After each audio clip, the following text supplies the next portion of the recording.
May 1940. London. The maps on the wall told a story no one wanted to read aloud. France was collapsing. Belgium had surrendered. The Netherlands had fallen in 5 days. And now, 338,000 British and Allied soldiers were being pulled from the beaches of Dunkirk, rescued, yes, but leaving behind every tank, every gun, every piece of equipment that might stop an invasion. In the War Cabinet room beneath Whitehall, the air was thick with cigar smoke and something heavier, the weight of a decision that could end a nation. Winston Churchill stood at the head of the table, his face carved from stone. Around him sat men who had spent their lives in service to the crown. Men who understood duty. Men who also understood mathematics. Lord Halifax, the Foreign Secretary, spoke first. His voice was calm, measured, the voice of a man who had negotiated treaties across Europe for decades. Prime Minister, we must consider the facts. We have no army left on the continent. Our air force is outnumbered. An invasion is not a question of if, but when.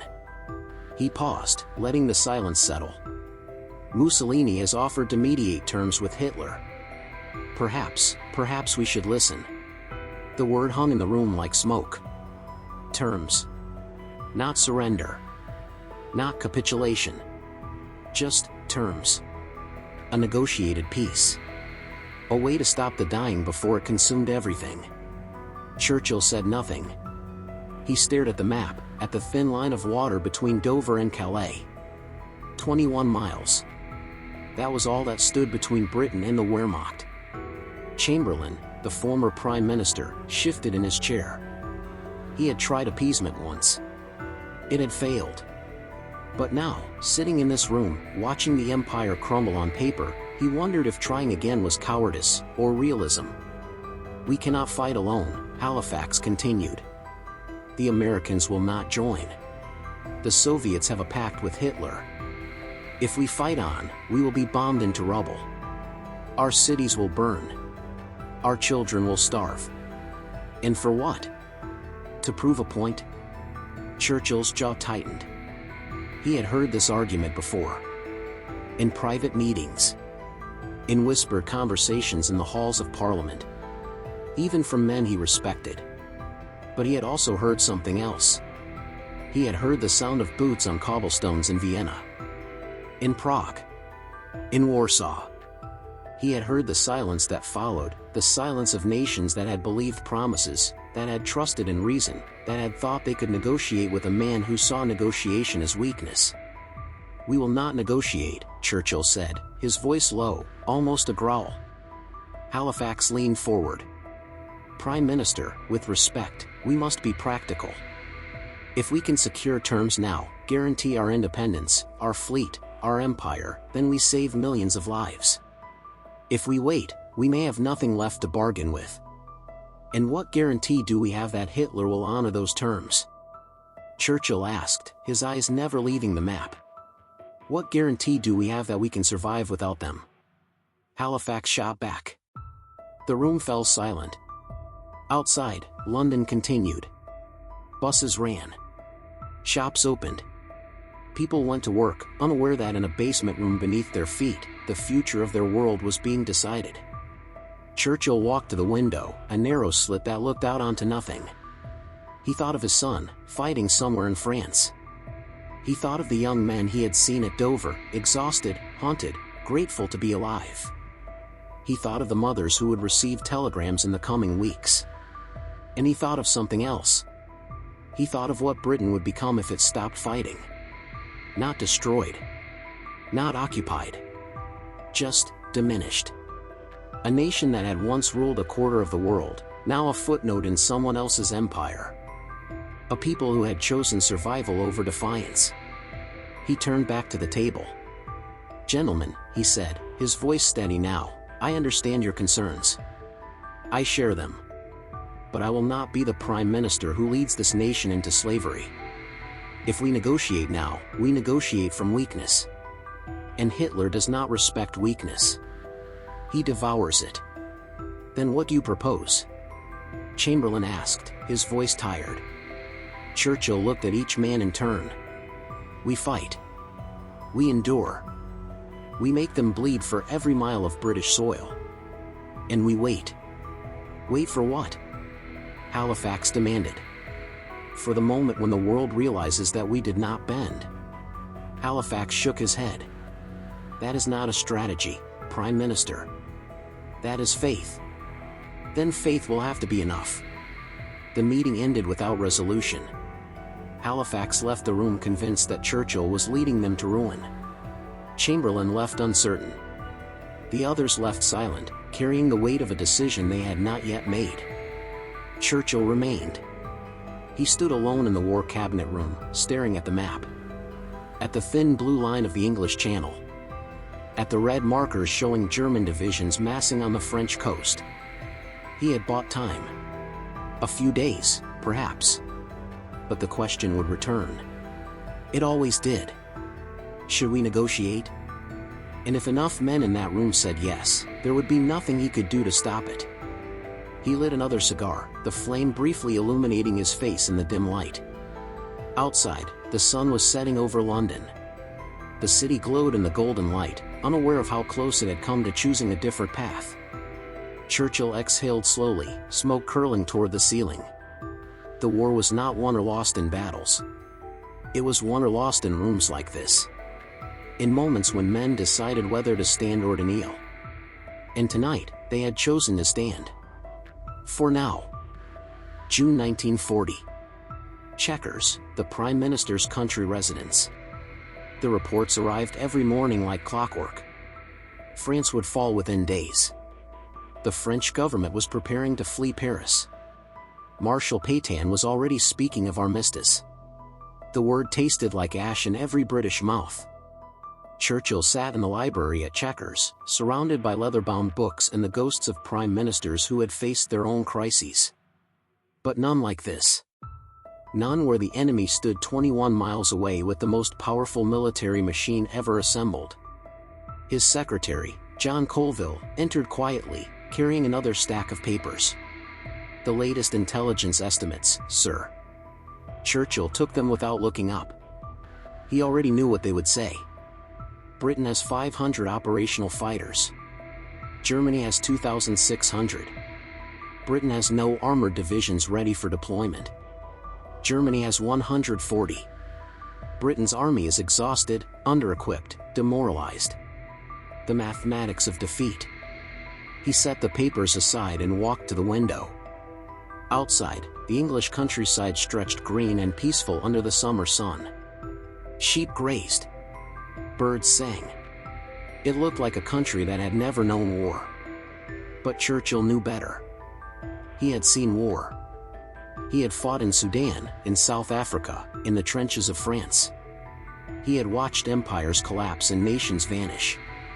He knew that peace was not a natural state, it was a fragile thing, maintained by will and blood. And right now, Britain's will was being tested.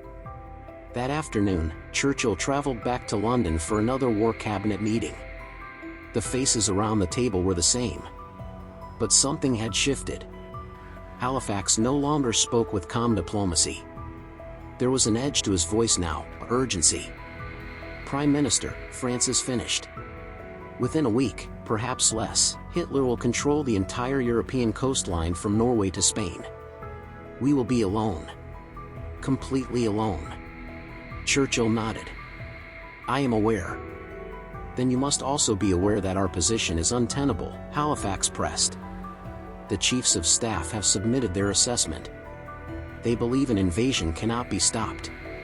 Our only hope is to negotiate before we lose everything. Churchill looked at the report Halifax slid across the table. He didn't need to read it. He had already seen it. The military analysis was clear. Britain could not win a conventional war against Germany. Not alone. Not now. But Churchill had never believed in conventional thinking. Lord Halifax, he said slowly, you speak of negotiation as if it were a door we can walk through and then close behind us. But that is not how it works. Once we sit down with Hitler, once we acknowledge that we are willing to discuss terms, we have already lost. Not militarily, but psychologically. We will have told our people, our empire, and the world that we believe defeat is inevitable. Defeat is inevitable if we continue this madness.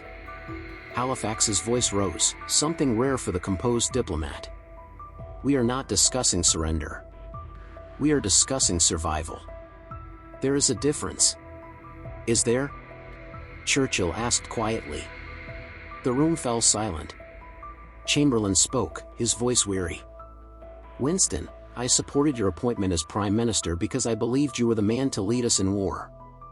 But leadership also means knowing when to stop the bleeding. We have lost France. We have lost our army's equipment. We have lost any hope of American intervention. What exactly are we fighting for at this point? Churchill stood. He walked around the table slowly, his hands clasped behind his back. We are fighting, he said, for the idea that a free people do not bow to tyrants. We are fighting so that our children do not grow up in a world where might makes right. We are fighting because if we stop now, everything that Britain has ever stood for, everything that makes us us, will be erased. That is poetry, not policy, Halifax said coldly. Then let me give you policy, Churchill replied, his voice hardening. If we negotiate, Hitler will demand our fleet. He will demand bases in our empire. He will demand that we recognize his conquests. And once we give him those things, we will be a vassal state in all but name. And when he is ready, when he has consolidated his power, rebuilt his forces, and secured his eastern flank, he will come for us anyway. And we will have nothing left to fight with. You don't know that, Chamberlain said. I know Hitler, Churchill said. And I know that he does not stop. He never stops. Not until someone makes him. Halifax stood abruptly. Then you are condemning this nation to destruction out of pride. No, Churchill said, meeting his eyes. I am giving this nation a chance to survive with its soul intact. The two men stared at each other across the table. The rest of the cabinet watched in silence, knowing that this was more than a policy debate. This was a battle for the future. Finally, Halifax sat down. He did not concede. But he did not push further. Not yet. That evening, Churchill did something unusual. He called a meeting of the full cabinet, not just the war cabinet, but all 25 ministers. Men who represented every corner of British political life. Men who would have to support whatever decision was made. He did not give them a formal presentation. He did not show them charts or intelligence reports. He simply spoke. Gentlemen, he began, standing in the middle of the room, I have heard the arguments for negotiation. I understand them. I respect the men who make them. But I want you to consider something else. He paused, letting the room settle. If we negotiate now, we will get terms. Perhaps even favorable terms. Hitler may allow us to keep our independence, our fleet, our empire. For a time. But what happens in 5 years? In 10? When he has conquered Russia, secured his resources, and built a military force that dwarfs even what he has now? What happens when he decides that Britain is no longer useful? The room was silent. We will have no allies, Churchill continued. We will have no moral authority. We will have no will to fight, because we will have already accepted that fighting is futile. We will be alone, weak, and at his mercy. He looked around the room, meeting the eyes of men who had spent their lives in service to the nation. But if we fight now, if we endure the bombings, the shortages, the fear, we send a different message. We tell the world that tyranny can be resisted. We tell the Americans that we are worth supporting. We tell our own people that their government believes in them. He paused again, his voice dropping to almost a whisper. And we tell Hitler that he cannot have us. Not now. Not ever. The silence that followed was different from before. It was not the silence of doubt. It was the silence of men absorbing something they had not fully considered. One by one, they began to nod. Not all of them. But enough. That night, Churchill returned to his study. He poured himself a whiskey and sat in the dark, staring at nothing. He had won. For now. Halifax would not push for negotiation again. Not with the full cabinet behind Churchill. But the question remained. Can we actually survive? The military said no. The intelligence services said no. Even some of his closest advisors said no. But Churchill believed in something the reports could not measure. He believed that nations, like people, were defined not by their strength, but by their choices. And Britain had just chosen to stand. Whether that choice would lead to victory or annihilation, no one knew. But it was made. And there was no turning back. July 10, 1940. RAF Bentley Priory, North London. The room smelled of sweat, cigarette smoke, and fear. Air Chief Marshal Hugh Dowding stood before the plotting table, watching colored markers move across a map of southern England. Each marker represented a formation of German aircraft. Bombers. Fighters. Hundreds of them, crossing the channel in waves. This was it. The Battle of Britain had begun. For weeks, Churchill had promised the nation that they would fight. That they would endure. That Britain would not fall. But promises meant nothing if the Luftwaffe controlled the skies. Dowding was 60 years old, a career officer who had spent his life preparing for a war he had hoped would never come.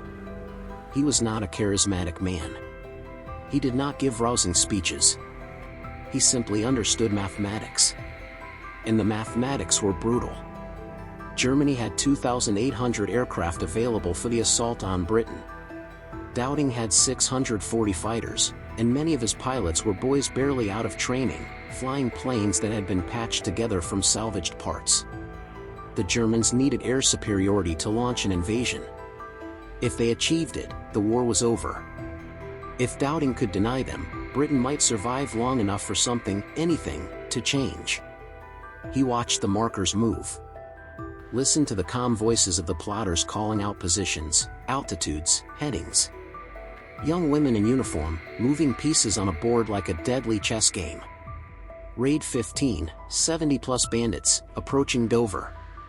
Raid 22, 50-plus, crossing Dungeness. Raid 31, 100-plus, heading for Portsmouth. The numbers kept growing. Dowding's hand hovered over the telephone that connected him to the fighter squadrons scattered across southern England. Every decision he made in the next few minutes would determine whether those boys lived or died. And whether Britain survived the day.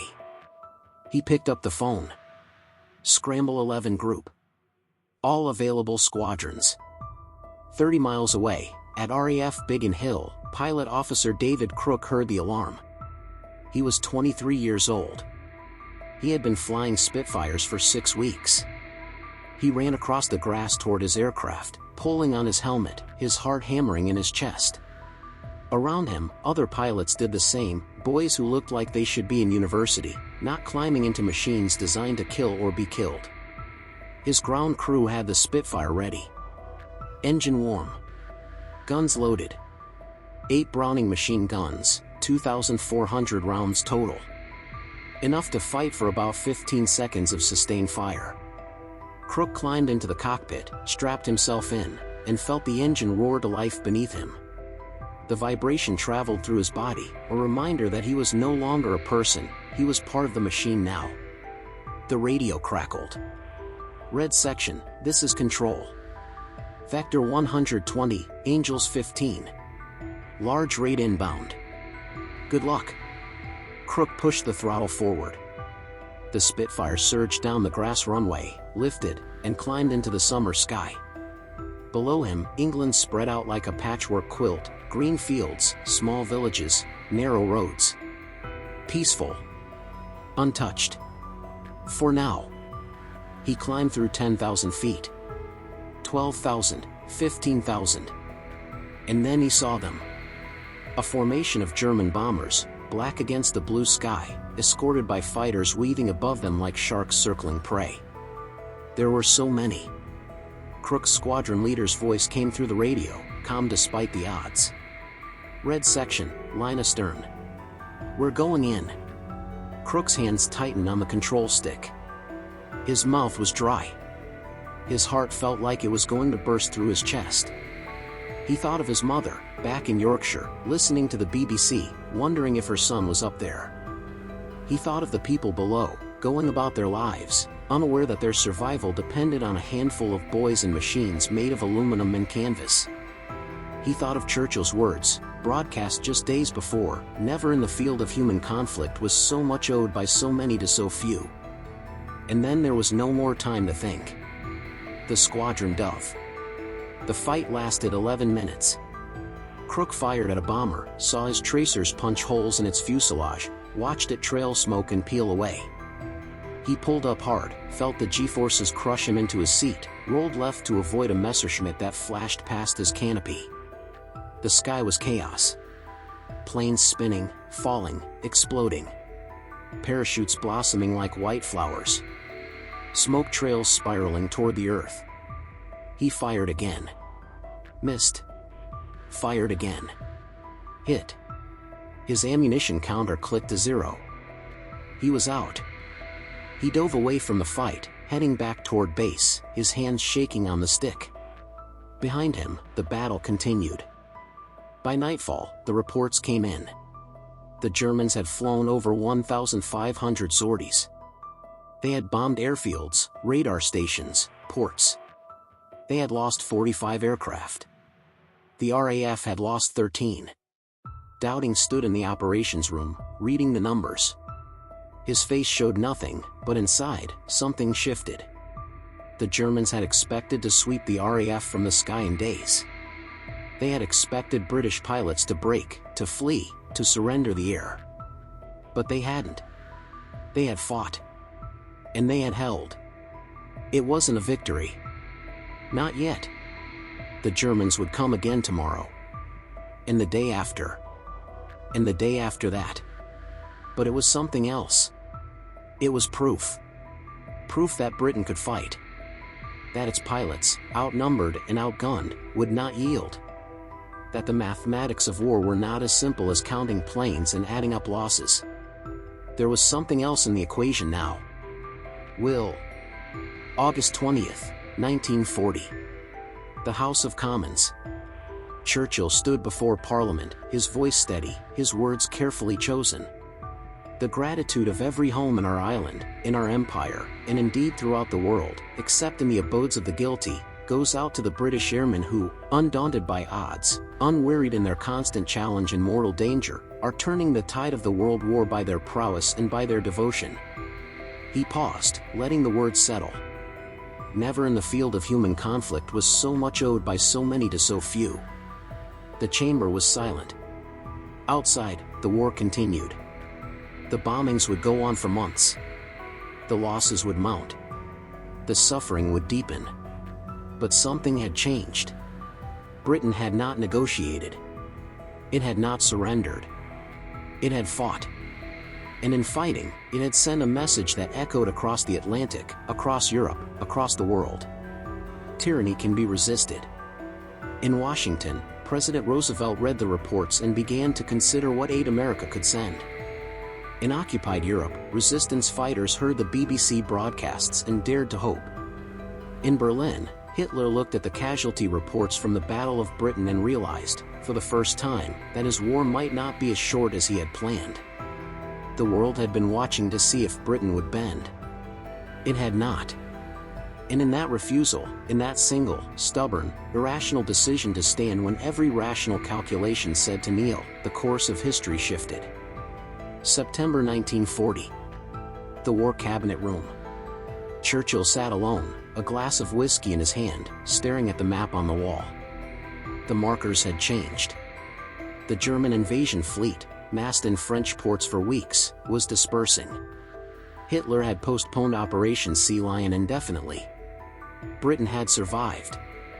Not through superior numbers. Not through better equipment. Not through brilliant strategy. But through the decision, made in rooms like this one, by men who chose to believe that some things were worth fighting for even when the odds said you would lose. Churchill raised his glass to the empty room. To the pilots who had flown until they couldn't fly anymore. To the people who had endured the bombings without breaking. To the men in this room who had argued, doubted, and ultimately chosen to stand. into the moment, the quiet, invisible moment, when a nation decided that survival was not enough. That freedom mattered more. He drank, set the glass down, and turned off the light. Outside, London slept under blackout curtains, unaware of how close it had come to a different fate. But it had chosen. And the world would never be the same.